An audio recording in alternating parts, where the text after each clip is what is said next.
안녕하세요. 굿데이 김동미입니다. 오늘은 전문건설 면허 중 실내건축공사업에 대해서 확인해 보도록 하겠습니다. 먼저 실내건축공사업은 대업종으로 주력 분야는 실내건축공사 한 가지만 포함이 됩니다. 오늘 저희가 확인해 볼 종목도 실내건축공사에 해당합니다. 먼저 실내건축 공사업은 건축물의 내부를 용도와 기능에 맞게 건설하는 실내건축공사와 실내 공간의 마감을 위해서 구조체, 집기 등을 제작하고 설치하는 공사, 그리고 실내건축공사로 실내 공간의 구조체 제작 및 마감 공사, 그 밖에 집기 등을 제작 또는 설치하는 공사를 진행합니다. 실내건축공사는 1,500만 원 이상의 공사를 진행하는 경우에 반드시 공사업 등록을 하시고 업무 진행을 하시기 바랍니다. 며칠 전에 인테리어를 의뢰를 했는데 그 하자 보수나 이런 부분이 좀 잘 처리가 안 된다고 면허가 있는 업체인지를 확인하려면 어떻게 해야 하는지 문의하신 경우가 있었어요. 그래서 요즘은 의뢰를 하시는 의뢰하시는 분들도 공사업 등록을 하고 하시는지 안 하고 하시는지 확인을 많이 하기 때문에 공사업 등록은 반드시 하시고 업무 진행하시기 바랍니다. 자, 그러면 이제 실내건축공사의 등록 기준 확인해 보도록 하겠습니다.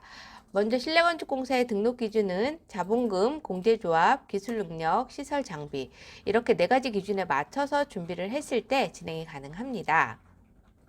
이제 세부적으로 실내건축공사의 자본금 기준 확인해 보도록 할게요. 먼저 자본금은 법인사업자와 개인사업자 2가지로 나눠지고요. 자본금은 모두 동일하게 1억 5천 이상을 준비해 주시면 됩니다. 제출 서류로는 기업진단보고서 또는 재무관리 상태 진단보고서라고도 하는데요. 첨부해서 제출해 주시면 됩니다. 네, 자본금은 법인의 경우에는 법인 등기부 등본상에 등재되는 자본금, 납입자본금이라고 하거든요. 납입자본금과 실질적인 자본금, 재무제표상의 겸업이나 부채를 제외한 실질적인 자산이 모두 1억 5천 이상을 충족해 주셔야 하고요. 개인사업자의 경우는 실질적인 자본금만 충족해 주시면 가능합니다. 자본금이 모두 준비가 되면 신규 사업자의 경우는 20일 이상, 기존의 사업자의 경우는 30일 이상을 금융기관에 예치한 후에 평균 잔액을 유지하고 회계사나 세무사, 경영지도사를 통해서 기업 진단을 받아서 적격 판정을 받은 기업 진단 보고서를 첨부해서 제출했을 때 실내 건축 공사업을 위한 자본금을 보유했다라고 인정받으실 수 있습니다.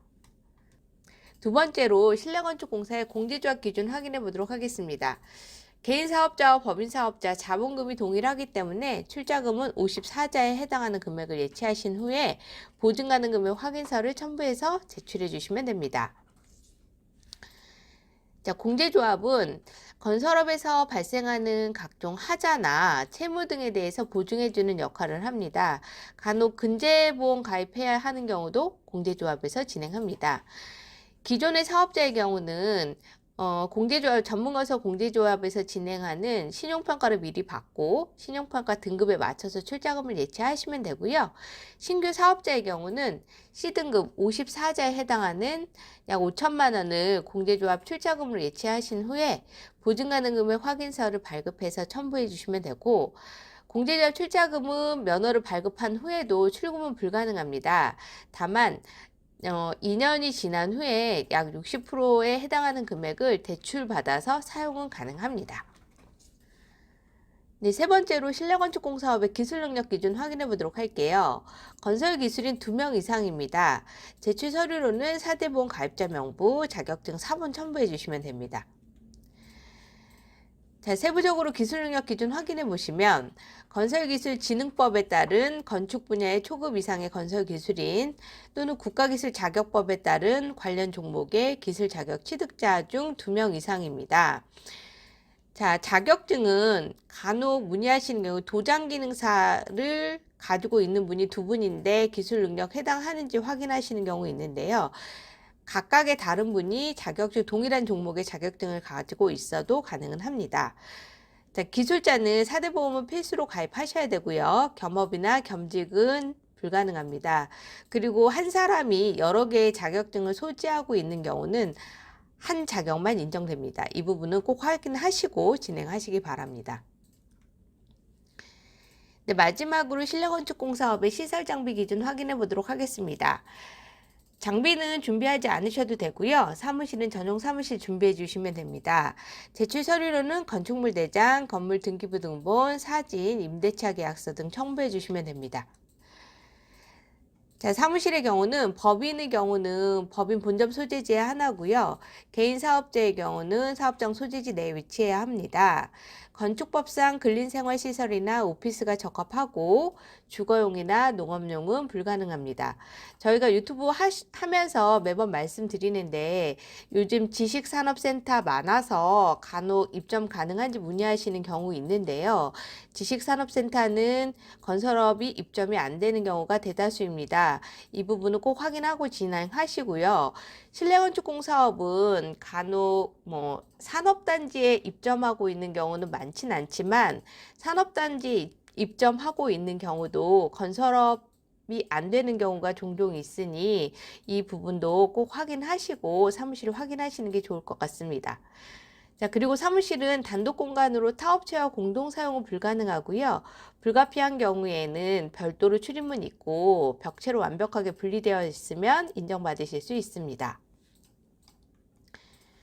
자, 이제 실내건축공사업의 면허 취득을 위한 서류 준비가 모두 되면 사무실의 소재지가 위치한 시도 내 관할 관청에 공사업 등록 신청을 합니다. 공사업 등록 신청이 완료되면 관할 광역지방자치단체에서는 공사업 등록을 심사하고 수리해서 각 대표님들께 통보를 하게 되죠. 이때 통보를 받으신 대표님은 방문하시기 전에 등록면허세와 국민주택 채권 매입 영수증 지참하고 시군구청에 방문하셔서 실내건축공사업의 등록증 및 등록 수첩을 수령하시면 실내건축공사업 면허 취득이 완료되었다라고 할 수 있습니다. 네, 여기까지 해서 실내건축공사업에 대해서 말씀드렸고요. 진행하시면서 조금 더 어려운 부분이나 궁금한 부분이 있다라고 하면 언제든지 아래 연락처로 연락 주시면 상담 가능합니다. 네, 오늘 하루도 좋은 하루 보내세요. 감사합니다.